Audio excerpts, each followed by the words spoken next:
Hello, Year 3 and Year 4. Welcome to Thursday English Lessons Live with me, Mr. Phillips. Hope you're doing all right. It's our second reading lesson in this new format where I'm inside this box here and you've got everything there. So hopefully this is making it a little bit easier for you. If you want your own copy of the text, remember, go down to the description below this video. You just need to scroll down a little bit and you should see The Boy Who Made the World Disappear extract and then a link. Just click on that and you'll get your own version of the book as long as you've got an account. Otherwise, everything is on the screen for you. The book, the questions, everything else, okay? Just a reminder before we start, remember you should be pausing the video after I give you an instruction. So if I say pause the video, make sure you do pause and have a little go at what we've asked you to do, either the questions or the clarify or the predict or the summary before you watch me do it. Otherwise, you won't be getting very much out of these sessions, okay? There's no point watching me do it and then you having a go, okay? You need to have a go first and then see if you got it right. If you didn't, it doesn't matter, okay? So remember to pause the video and have a little look and try for yourself, okay? So, The Boy Who Made the World Disappear. That's our book today by Ben Miller. The first thing we need to do is we need to predict. What do we think is going to happen in this book? And remember, we start our predictions off with I predict that. I think that. So, going off this title and going off this picture, a bit of a cough then, going off this picture, what do you predict is going to happen in the book? Really look at the artwork and really look at the title and what the picture's trying to show. Okay, and now pause the video there.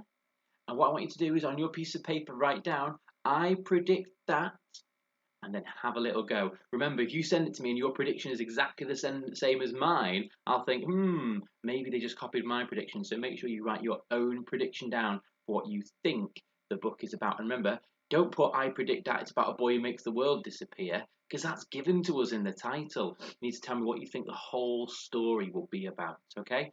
Pause the video there, off you go.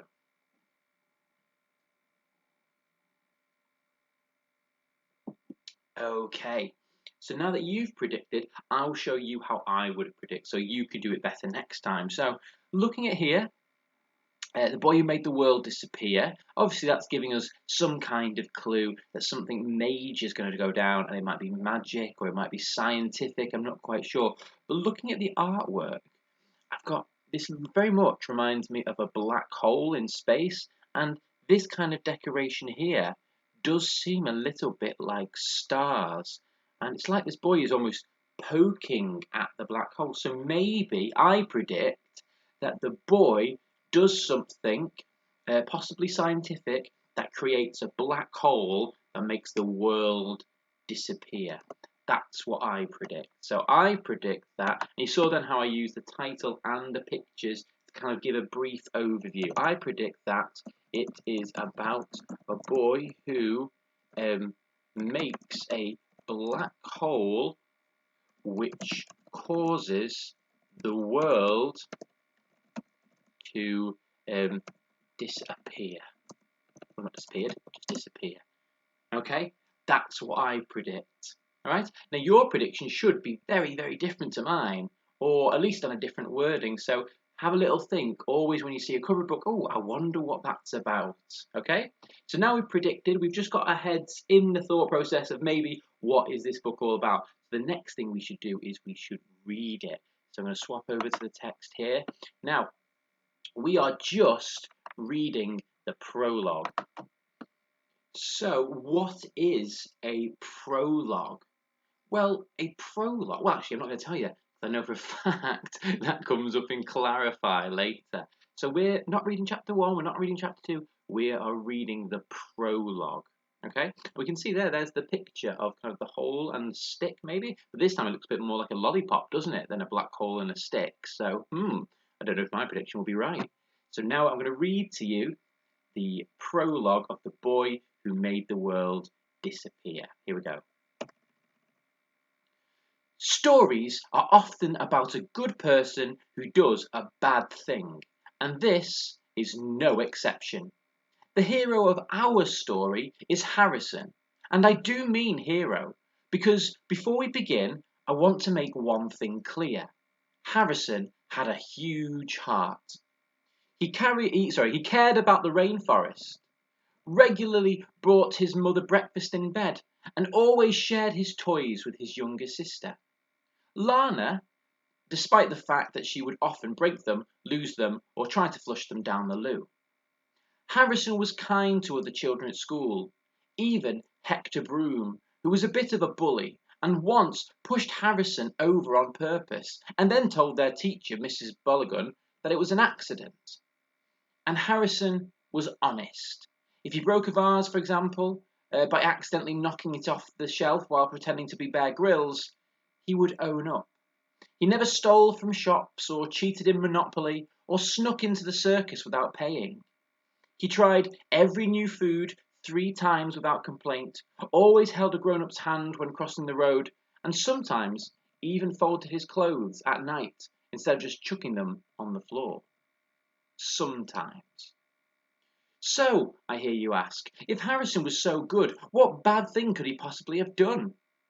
Well, you see, the kind and honest and good and big-hearted as he was, Harrison had a big flaw.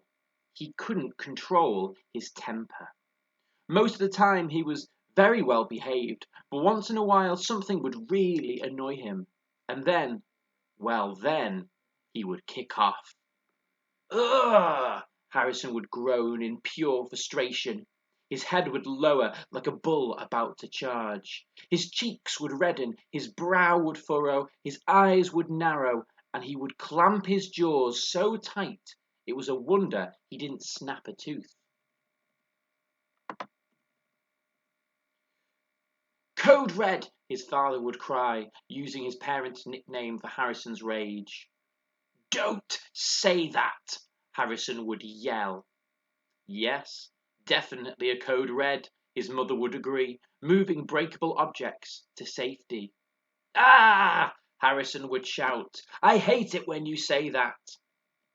From that point, there was very little anyone could do to calm Harrison down until he wore himself out. Ugh! He might exclaim as he threw himself to the floor, kicking his legs so he went round and round in circles like a breakdancer. Why won't anyone listen to me? He might bawl as he ran off into the undergrowth, punching the bushes in fury. I want a different family, he might roar as he slammed the door to his room and barricaded it with every single one of his toys. Now, usually Harrison's rages happened not because he was really cross, but because he was worried about something, which meant that most of the time the grown-ups around him, his parents, for example, or his teachers, sort of understood. They'd wait out Harrison's meltdowns, then try to find out what he was really worried about so they could help him fix it. Then everything would go back to normal. This story is not about one of those times.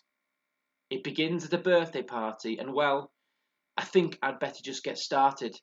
Settle yourself down because it's a bit of a roller coaster, and as you shall see, it changed Harrison's life forever. Okay, so that's the prologue that is introducing us to the character Harrison and giving us a little bit of a background into what he's like as a person.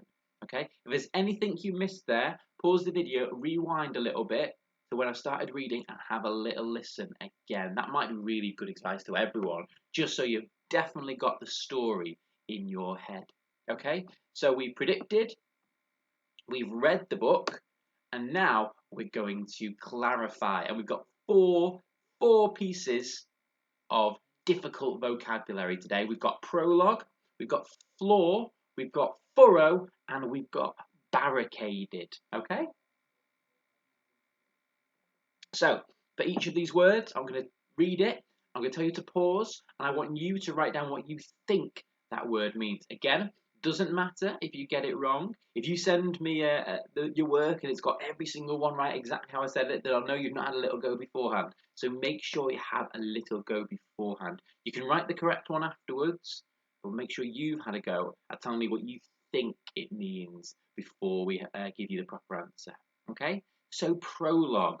Prologue was what the chapter was called. It wasn't called chapter 1, it was called the prologue. Chapter 1 comes after the prologue. So what do you think that is? Pause the video there, write down your own definition of prologue, what you think it means. If you're not sure, have a little think, maybe go back to the text and have a little look. Okay, pause there and have a little go. Okay, next one is floor. Okay, now not floor is in the ground or the floor that we walk on, that's Floor. This is floor. It says he has one flaw, one major flaw in his personality. Or we might say, oh, this work is good, but there's one flaw. Or this room is very nice, but there's one flaw. What do you think flaw spelt like that means? Pause the video there and write down your definition of what you think flaw means. Okay, next one is the word furrow. It said he would furrow his brow, and we've actually spoken about this in some of our writing. He would furrow his brow. What do you think to furrow your brow might mean? You might do that when you're angry, and by brow I mean your eyebrows. What do you think it means to furrow, the action to furrow? Write down your definition, pause the video there, and have a little go. Okay, and the next one, barricaded. What do you think barricaded means? It said he barricaded the door with all of his toys. What do you think barricaded might mean? Pause the video and write down your definition. Okay, so on your piece of paper now, you should have your guess what you think prologue means, floor means, furrow means, and barricaded. If you're not sure, have a little go. There's nothing wrong with being wrong. At least you've had a go. At least you have a try, okay? Now, I'm going to tell you what the real meanings are. If you've got them right, perfect. You can give it a bit of a tick. If yours wasn't quite right, it was a little bit off, maybe just write my real meanings underneath it or next to it, okay? So, prologue. The prologue is the bit of a story, and it could be a movie. You can have a movie with a prologue, a movie or a book or just some kind of story, and it's the context before. It's the information or the story before the story begins, okay? And sometimes it's to do with the same character, sometimes it's nothing to do with the same character. It gives you a bit of background, so it gives you some background. Oh, we're going to have enough space there. Not quite, I'll move myself over. Give you some background on the story. It's the story before the real story begins so that you know roughly what's happening. Okay? It's like the word prequel. When you have a sequel of a movie that comes after it, if you've got a prequel, it's set before it. Yeah, it's like that. Prologue is the story before the story begins. It's always just like one chapter. And it normally gives you some context. Okay? Next was floor. It said, oh, we've got one flaw. And flaw is like a problem or an issue. Yeah? If there's one flaw, there's a problem with it, there's an issue, you might say, oh, this piece of work is brilliant, but there's a couple of flaws, there's a couple of issues, there's a couple of problems, there's a couple of things that aren't right.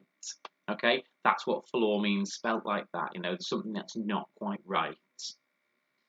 Furrow, the action to furrow, where he's saying about furrowing his brows, okay, that is into kind of crease his brows or to kind of like scrunch up his eyebrows. It normally means that he's pulling this angry face. So it's to kind of scrunch or crease your eyebrows like that. To dip your eyebrows like that. To make them angry looking. Remember, you don't have to have the exact wording that I've got on mine. If yours is generally the right idea, then obviously you can give it a tick. And then barricaded. If you've barricaded something, it means you've kind of built it up. You've blocked it.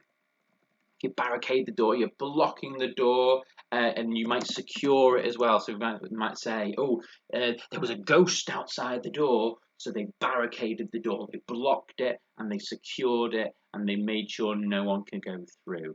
Okay, a barricade is like something that stops people going through. If you imagine the police on the road, if they don't want you to go through the road, they'll put up a barricade, something that's blocked and secure. Okay, so those are our 4 pieces of vocabulary for today. If you didn't get them right, doesn't matter, you now know what they mean. Okay, well done for having a little bit of go. So now we've had a go at predicting, we've read the book, and now we've clarified some vocabulary. So it's time to move on to the questions. Okay, now same thing here with the questions.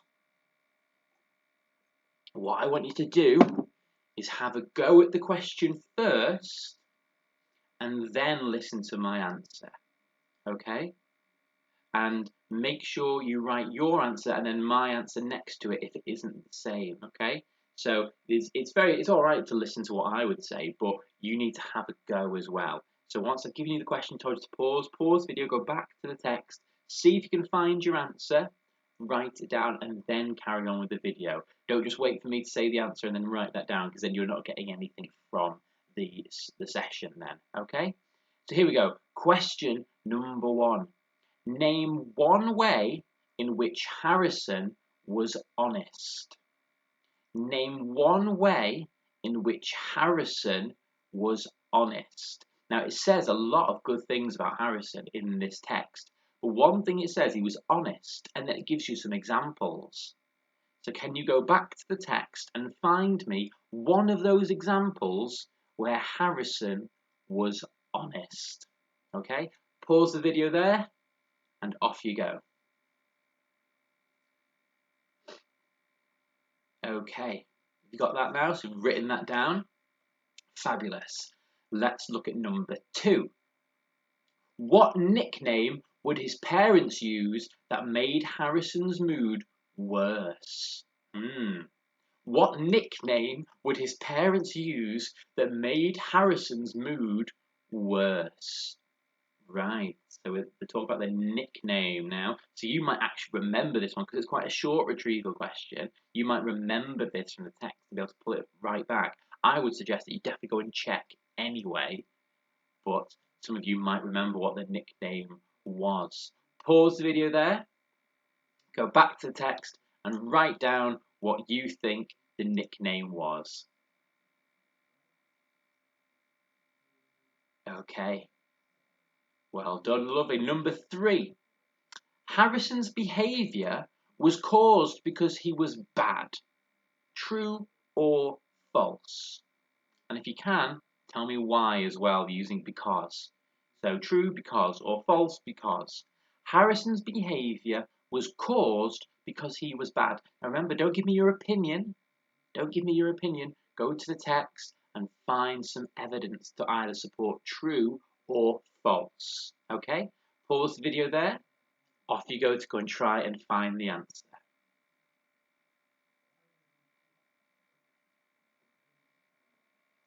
Okay, so hopefully you've written either true or false down and then because and then told me why you think it's true or it's false.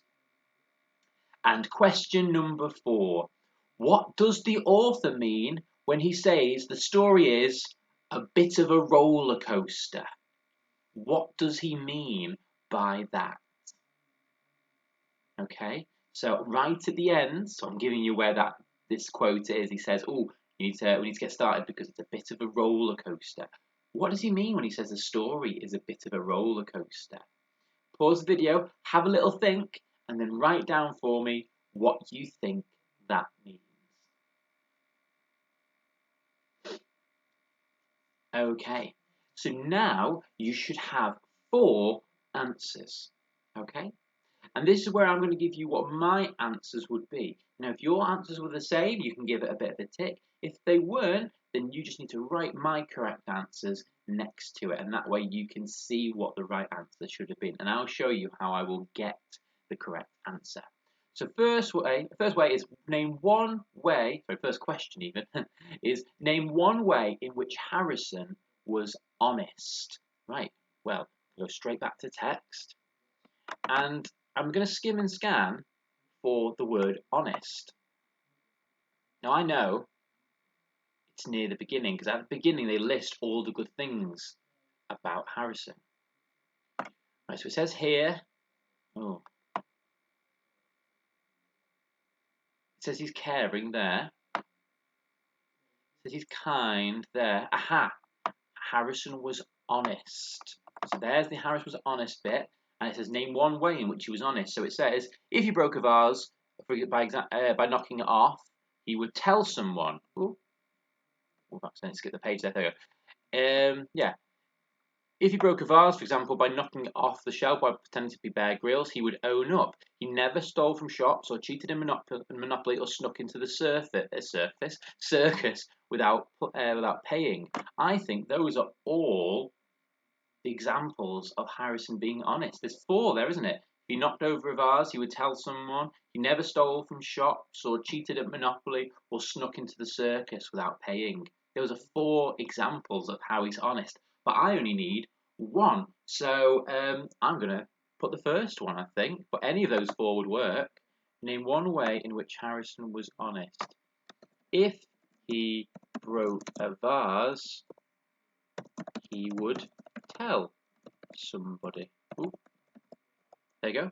But you might have he would never cheat in Monopoly, or you might have he never stole from shops, or you might have he didn't sneak into circuses without paying.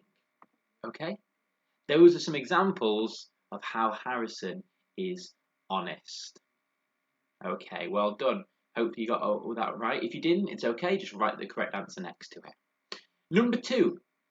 What nickname would his parents use that made Harrison's mood worse? Right, well, let's go back to the text there. I'm going to skim and scan for use of the word nickname. Can't see it there, so keep going. Aha, I've just spotted it. There's the word nickname. So I'm going to go back to the beginning of that sentence. Code red, his father would say, using his parents' nickname for Harrison's rages. Don't say that, Harrison would yell. Yes, definitely a code red, his mother would agree, moving breakable objects to safety. So what is the nickname they use for his rage as well? I'm assuming it is code red, and red is in anger. So instead of saying that Harrison's getting angry, they call it code red. So what nickname would his parents use that made Harrison's mood worse? It was code red. Well done if you got that one. If you didn't, have a little write of that down. Number 3. Harrison's behaviour was caused because he was bad. True or false? Now, it did tell us something about what caused Harrison's behaviour. So again, all I'm doing is I'm skimming and scanning for something that I think might be suitable. Now this is still him having his tantrum, so no, it's not here. Oh, here we go. Now, usually Harrison's rages happened not because he was cross, but because he was worried about something. Okay, now our question's different slightly. It says, is he caused because he's bad, true or false?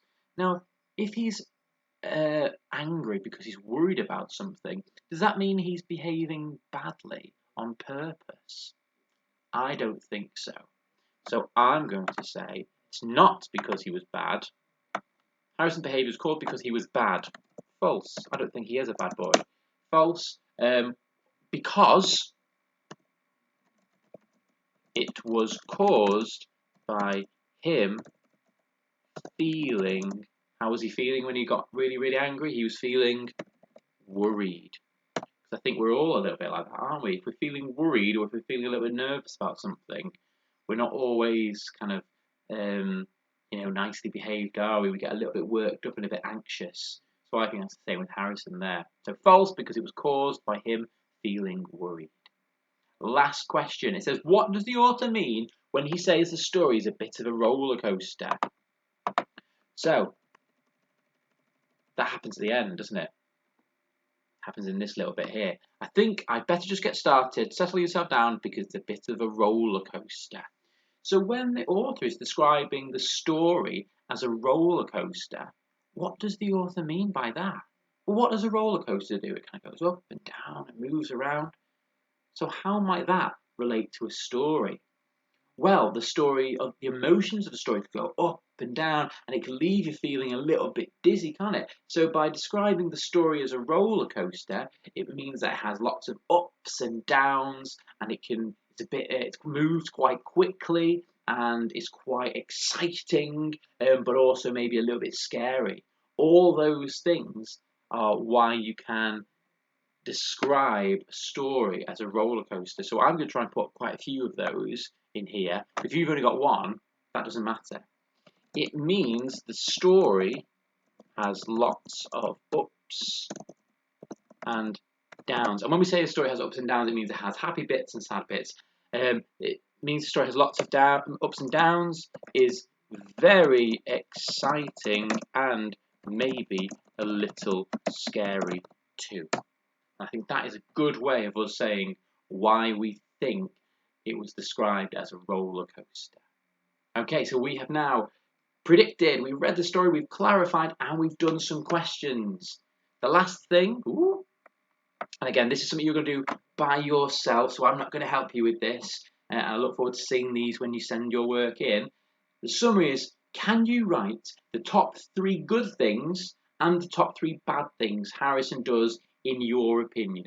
So if you read back through the text or rewind the video to when I'm reading the text to you, can you make a little list, maybe good things on one side and bad things on the other, and tell me in order from number 1 being the worst or the best, can you tell me top 3 bad things Harrison does and top 3 good things Harrison does? And that just shows me that you understand the text and you're thinking about it in a critical way. Okay? Thank you very much, Year 3 and Year 4. Well done. And I will see you on Monday for our next writing session. Remember, there is no English lessons live on a Friday. We're back together on Monday. So see you later, guys. Have a lovely weekend. Bye.